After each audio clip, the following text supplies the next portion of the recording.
আর আজকে তারা কি বলতেছেন, এখানেই শেষ নয়।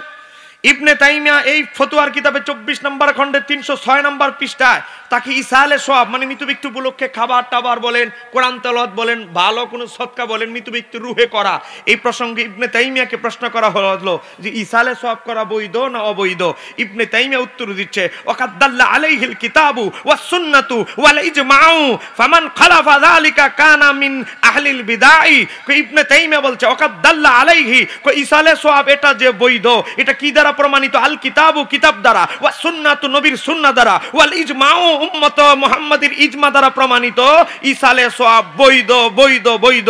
এরপরে বলছে ফামান খালাফা, যারা মৃত ব্যক্তি উপলক্ষে খাবার হোক, কোরআন তেলাওয়াত হোক, যে কোনো ভালো ধরনের ইসালে সওয়াবের বিরোধিতা করবে, ইবনে তাইমিয়া ফতোয়া দিচ্ছে ফামান খালাফা, যে এই ইসালে সওয়াবের বিরুদ্ধে কথা বলবে, যালিকা কানা মিনাল আহলিল বিদাই, তারা হচ্ছে 72 দলের অন্তর্ভুক্ত, তারা আহলে বেদাতি বেদাতি বেদাতি। আর সমস্ত 72 দল বেদাতি যাবে জাহান্নামে। নবী বলে কুল্লুহুম ফিন্নার, সব যাবে জাহান্নামে। তিরমিজি 2641 নম্বর হাদিস।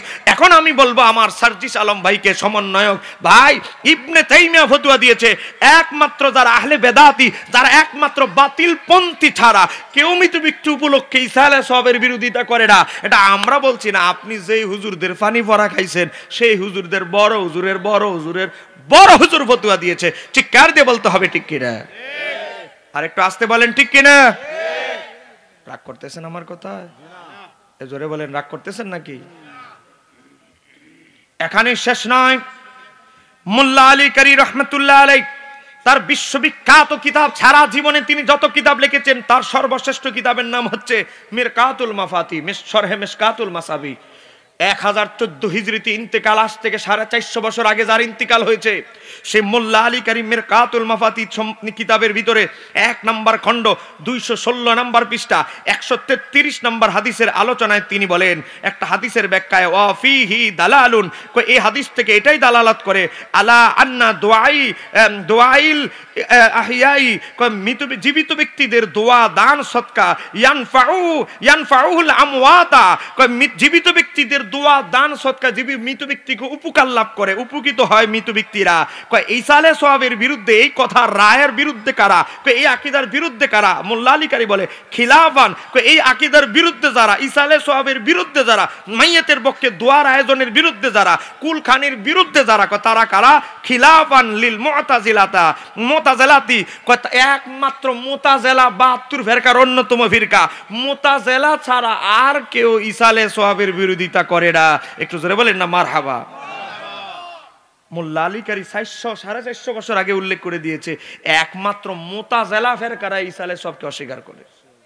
ইবনে তাইমিয়া উল্লেখ করেছে ফামান খালাফা, ইসালে সওয়াবের বিরোধিতাকারীকে, যালিকা ইসালে সওয়াবের বিরোধিতাকারী হচ্ছে কানা মিনাল আহলিল বিদাই, একমাত্র বাতিলপন্থী লোক ছাড়া কেউ ইসালে সওয়াবকে অস্বীকার করে না। কথা বলেন ঠিক কিনা? আমার নবীর একজন সাহাবী, দেখেন ইমাম আহমদ ইবনে হাম্বলের ফতোয়া। ইমাম আহমদ ইবনে হাম্বল কতটুকু জ্ঞানী? ইমাম আহমদ ইবনে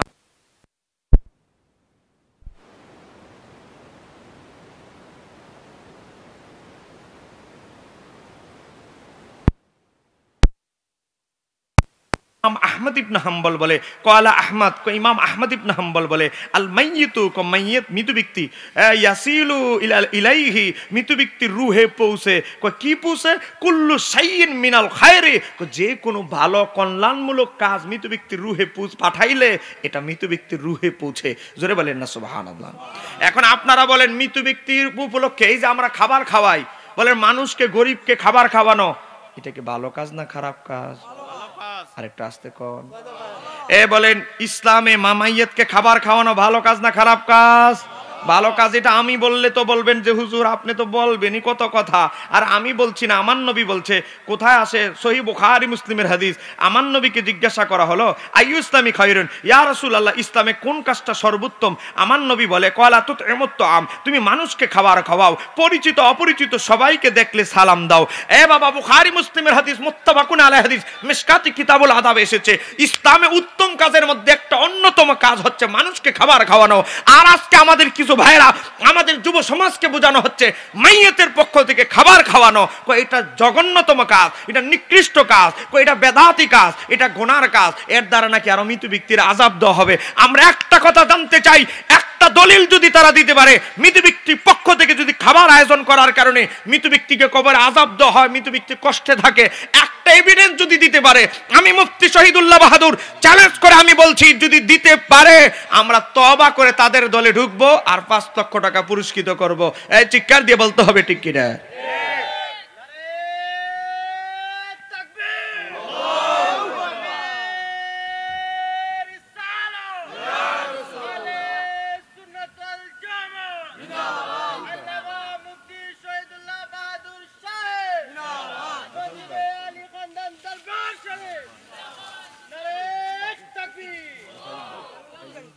ভালো আছেন আঙ্কেল? ভালো আছেন? নবীর একজন সাহাবী, তার নাম হচ্ছে সাদ ইবনে ওবাদা। হযরত সাদ ইবনে ওবাদা একজন ধনী সাহাবী ছিলেন। ওনার মা মারা গেল। ওনার মা যখন মারা গেল, হযরত সাদ ইবনে ওবাদা নবীর দরবারে এসে বলে, ইয়া রাসূলুল্লাহ, ও নবী গো, ইন্না উম্মা, নিশ্চয় আমার মা সাদিন, উম্মা সাদিন আমার মা মাতাত মৃত্যুবরণ করেছেন।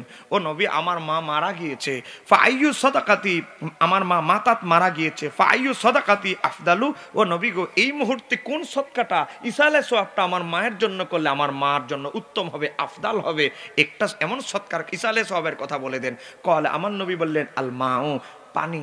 পানি মানে ওই যে পানি খাওয়াও না, মানে তুমি কূপের ব্যবস্থা করে দাও। কারণ তখন আরবে পানির সংকট ছিল, কূপের অভাবে অনেক গরিব সাহাবী উযু করতে পারছে না, কূপের অভাবে অনেক গরিব সাহাবী পানিও খেতে পারছে না। আমার নবী বললেন, আমার সাহাবী সাদ ইবনে ওবাদা, তোমার মায়ের জন্য সবচেয়ে বেশি পারফেক্ট হবে, ভালো হবে, তুমি তোমার মায়ের জন্য একটা কূপ খনন করে তোমার মায়ের জন্য উৎসর্গ করে দাও। যতদিন পর্যন্ত মানুষ এই কূপ থেকে পানি পান করবে, এর 1 গুণ সওয়াব তোমার মায়ের আমলনামায় যোগ হতে থাকবে। ওই সাহাবী বলতে লাগলো, ইয়া রাসূলুল্লাহ, আমি করব, কিন্তু আমার মনে বড় তামান্না, আপনি সেই কূপটা এসে উদ্বোধন করে দিয়ে যাবেন। উদ্বোধন করবে কে? আমার নবী। জোরে বলেন না, উদ্বোধন করবে কে? আমার নবী। আমার নবী গেলেন কূপ উদ্বোধন করতে। ওয়াকাল, আমার নবী বললেন, হাযিহি লি উম্মি সাদিন, এটা আমার সাহাবী সাদের মায়ের জন্য উৎসর্গ করা হলো। এখন বলেন, আমার নবী কি ঈসা আলাইহিস সালামের পক্ষে না বিপক্ষে? মৃত ব্যক্তির পক্ষে কি দান সদকা করার পক্ষে না বিপক্ষে? তো আমার নবী সাহাবীদেরকে শিখায় ভালো ভালো কিছু মায়ের জন্য উৎসর্গ করতে মারা যাওয়ার পর। তো এরকম ভালো একটা কাজের ভিতরে একটা অন্যতম ভালো কাজ হচ্ছে মানুষকে খাবার খাওয়ানো। কথা বলেন, কথা বলেন, কথা বলেন ঠিক কি না? দেখেন, এই হাদিসটি এসেছে আবু দাউদ 1681 নম্বর হাদিস, সুনান নাসাই শরীফের 3666, ইবনে মাজার 3684, মুসনাদে আহমদের 23845, আহলে হাদিসদের বড় হুজুর নাসিরউদ্দিন আলবানী আবু দাউদের তাকিকে বলে হাদিসটা হাসান, গ্রহণযোগ্য, মজবুত। এখানেই শেষ নয়, শত শত হাদিস ঈসা আলাইহিস সালামের বিরুদ্ধে রয়েছে, পক্ষে রয়েছে। আজকে ঈসা আলাইহিস সালামের বিরুদ্ধে একজন নবীর সাহাবী হাদিস বর্ণনা করে নাই। আজকে অবাক লাগে, আজকে অবাক লাগে যারা আজকে এমন কিছু ভাই বের হয়ে গিয়েছে, আজকে তারা মৃত ব্যক্তির পক্ষ থেকে খাবার আয়োজনের অন্ধ বিরোধিতায় লিপ্ত। কথা বলেন না কেন ঠিক কিনা? সম্মানিত আমার দিনী ভাইরা, অনেকে আমাকে বলতে পারেন, হুজুর 40 দিনে যে আমরা মৃত ব্যক্তির উপলক্ষে আয়োজন করি, এটার ভিত্তি কি? আল্লামা ইমাম গাজ্জালী রহমাতুল্লাহ আলাইহি, যার নামের আগে বলা হয় হুজ্জাতুল ইসলাম, বলেন নামের আগে কি বলা হয়? হুজ্জাতুল ইসলাম। একমাত্র এত বড় বড় ইমাম মনীষীদের ভিতরে তাকে এই টাইটেলটাতে বেশি ভূষিত করা হয়, হুজ্জাতুল ইসলাম। কেন তার নামের আগে হুজ্জাতুল ইসলাম বলা হয়? কারণ আমার নবী তাকে হুজ্জাত হিসাবে এক জায়গায় প্রেজেন্ট করেছিলেন। একটু জোরে বলেন না সুবহানাল্লাহ। তাফসীরে রুহুল বায়ান 5 নম্বর খণ্ড 121 পৃষ্ঠা। আমার নবী যখন 6 নম্বর আকাশে গেলেন, বলেন বলেন কয় নম্বর আকাশ? 6 নম্বর আকাশে যখন মেরাজে গেলেন, তখন আমার নবীকে মুসা আলাইহিস সালাম মারহাবা বলে স্বাগতম জানালেন। বলেন, আপনার একটা হাদিস বিষয় আমি বুঝি নাই। কই কি? কই সেটা হচ্ছে, আপনি একবার বলেছিলেন আপনার উম্মতের ভিতরে এমন কিছু আলেম সৃষ্টি হবে। হাদিসটা হযরত জাবের ইবনে আব্দুল্লাহ থেকে বর্ণিত, ইমাম আবু নাঈম ইসমানী হিলিয়াতুল আউলিয়া নকল করেছে। আপনার এমন কিছু, আপনার উম্মতের ভিতরে এমন কিছু আলেম সৃষ্টি হবে যাদেরকে জান্নাতের নবী রাসূলরা দেখে ঈর্ষান্বিত হবে। একটু জোরে বলা যাবে কি সুবহানাল্লাহ? আমি তো এটা বুঝলাম না। আমার উম্মতের ভিতরে আমি মুসা কালিমুল্লাহ আছি, আমার গোত্রের ভিতর বনি ইসরাইলে আমি মুসা কালিমুল্লাহ এত বড় নবী, ইয়াহিয়া, জাকারিয়া, সুলাইমান, দাউদ, ঈসা কত বড় বড় মহারথী জ্ঞানী নবী আসলো, আর আপনার উম্মতের ভিতরে এমন আলেম সৃষ্টি হবে যাদের জ্ঞানের পাওয়ার দেখে নবীরা পর্যন্ত ঈর্ষান্বিত হবে। ঘটনা কি? আমার নবী বললেন, ও মুসা কালিমুল্লাহ, আপনি কি এটা প্র্যাকটিক্যাল দেখতে চান, প্রমাণ, না আমার জবান থেকে শুনতে চান? প্র্যাকটিক্যাল হইলেই তো একটু ভালো। আমার নবী তার আঙ্গুল মোবারকটা উঁচু করলেন, বলেন আমার নবীর এই আঙ্গুল মোবারকের পাওয়ার আছে না নাই? জোরে বলতে হবে, আছে না নাই? আমার নবী আঙ্গুল মোবারকটা উঁচু করে একটা ইশারা দিলেন। ইশারা দিতে দেরি আলমে আরোহা থেকে, রুহের জগৎ থেকে একটা রূহ মানব স্বরূপে মুসা আলাইহিস সালাম এবং আমার নবীর মাঝখানে দাঁড়ায় গেলেন। জোরে বলা যাবে কি সুবহানাল্লাহ? এটা কিন্তু রূহ, এখনো তার সৃষ্টি পৃথিবীতে ধারাবাহিকভাবে মা বাবার মাধ্যমে পৃথিবীতে আসে নাই, কিন্তু আমার নবী তাকে একটা রূহকে একটা গঠন আকৃতি দান করলেন। এবার আসেন, আমার আল্লাহ তাকে আকৃতি সহকারে উঠাইলেন। এবার আমার নবী বললেন, ও মুসা কালিমুল্লাহ, আমি যাদের ব্যাপারে এই কথা বলেছি এদের অন্যতম হচ্ছে একজন সে। আপনি তার জ্ঞান পরীক্ষা করেন। কার রূহ? ইমাম গাজ্জালী রূহকে উপস্থিত করেছে। তখন মুসা কালিমুল্লাহ বলেন, আমি তার ইন্টারভিউ নিলে সে কি পাস করবে, উত্তর দিতে পারবে? একটু বাজায় দেখেন না। মুসা কালিমুল্লাহ বলেন, ঠিক আছে, ইন্টারভিউ তো পরে, আগে তো একটু পরিচয় পর্বটা সারতে হবে। নারে তাকবীর, নারে রিসালাত, প্রধান বক্তার আগমন, আল্লামা মুফতি হাফেজ আহমদ নিজামী শাফি মাদ্দাজুল্লাহ আলী। একটু জোরে বলেন মারহাবা। আমার ভাইকে বরণ করে নিয়ে আসেন।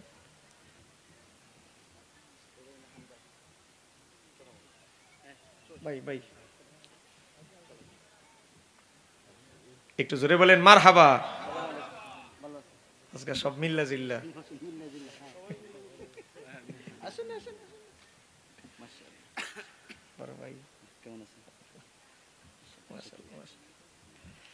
এখন মুসা আলাইহিস সালাম বলে, জ্ঞান পরীক্ষা তো পরে, আগে তো পরিচয় পর্ব শেষ করতে হবে।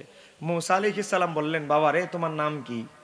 ইমাম গাজ্জালী রু তখন উত্তর দেয়, আমার নাম আবু হামেদ মোহাম্মদ গাজ্জালী, আমার বাবার নাম এই, আমার দাদার নাম এই, আমার দাদার বাবার নাম এই, তার বাবার নাম এই, তার বাবার নাম এই, তার বাবার নাম এই, তার বাবার নাম এই, বলতে বলতে 14 পুরুষের নাম পর্যন্ত আছে, থামাতামি নাই। মুসা আলাইহিস সালাম বলে, থামো, তোমার জিজ্ঞাসা করলাম তোমার নাম কি, আর তুমি তোমার 14 গোষ্ঠীর নাম বলতেছো কেন? প্রশ্ন করলাম একটা, উত্তর দিবা শর্টকাটে না দিয়া বিস্তারিত করে বলছো কেন, লম্বা করে 14 লাইন বারে এখন উত্তর দিলা। ইমাম গাজ্জালী রু তখন উত্তর দেয়, ও মুসা কালিমুল্লাহ, আপনি কি সে মুসা কালিমুল্লাহ যার উপরে আমার আল্লাহ তাওরাত কিতাব নাজিল করেছে? হ্যাঁ। আপনি কি সে মুসা কালিমুল্লাহ যাকে আল্লাহ একটা মুজিজাতান লাঠি দেওয়া দিয়েছিলেন? হ্যাঁ। আল্লাহ আপনাকে একবার একটা প্রশ্ন করেছিল শর্টকাটে। কি? আমার আল্লাহ আপনাকে একবার প্রশ্ন করেছিল, যেটা সূরা তোহা আয়াত নাম্বার 17 এর ভিতরে আছে। আমার আল্লাহ বলেছিল, আমা তিলকা বিয়ামিনিকা ইয়া মূসা, এ মূসা কালিমুল্লাহ তোমার হাতে কি? তা আপনি এক লাইনে উত্তর দিবেন, আল্লাহ আমার হাতে লাঠি। কিন্তু আপনি এক লাইনে উত্তর না দিয়ে 14 লাইন বাড়ায় উত্তর দিয়েছেন। আপনি বলছেন, আল্লাহ এটা আমার হাতে লাঠি, এটা দিয়ে দুম্বা নড়ায়, এটা দিয়ে দুম্বা লতা পাতা পারি, এটা মাঝে মাঝে সাপ হয়ে হারা যায়, এটা সাপ হয়ে ফেরাউনের জাদুকরদের জাদু খেয়ে ফেলেছে, এটা দিয়ে বাড়ি দেওয়ার কারণে নীল নদের রাস্তা হয়ে গেছে। তা আল্লাহ প্রশ্ন করছে একটা, আর আপনি 14 লাইন বাড়ায় উত্তর দিলেন। আল্লাহর মতো মহান ব্যক্তি যদি এক লাইনের একটা প্রশ্ন করে আর আপনি 14 লাইন বাড়ায় উত্তর দিতে পারেন, তা আপনি এক লাইনের একটা প্রশ্ন করলেন আর আমি 14 লাইন বাড়ায় উত্তর দিলাম, আমি কি অপরাধ করলাম? আমি তো আপনার থেকে শিখলাম। একটু জোরে বলা যাবে কি সুবহানাল্লাহ? এই কথা বলার পর মুসা কালিমুল্লাহ আমার নবীকে বলে, আপনার এই উম্মত পৃথিবীতে কত বছর পরে আসবে? 350 বছর প্লাস পরে পৃথিবীতে আসবে। তার জ্ঞানী অবস্থা। ইমাম আহমদ ইবনে হাম্বল 10 লক্ষ হাদিসের হাফেজ ছিলেন ইমাম আহমদ ইবনে হাম্বল। ইমাম বুখারী 6 লক্ষ হাদিসের হাফেজ ছিলেন ইমাম বুখারী। বড় বড় মহারথী পৃথিবীর ইমামরা, ইমাম হাকিম নিসাবুরি 4 লক্ষ হাদিসের হাফেজ। বাবারে, পৃথিবীতে বড় বড় লক্ষ লক্ষ হাদিসের হাফেজরা এই উম্মত মুহাম্মাদির ভিতরে আমার আল্লাহ প্রেরণ করেছেন। লক্ষ লক্ষ হাদিস যাদের সিনায় মুখস্থ ছিল, এটা সরাসরি আল্লাহর দয়া অনুগ্রহ। কথা বলেন ঠিক কি?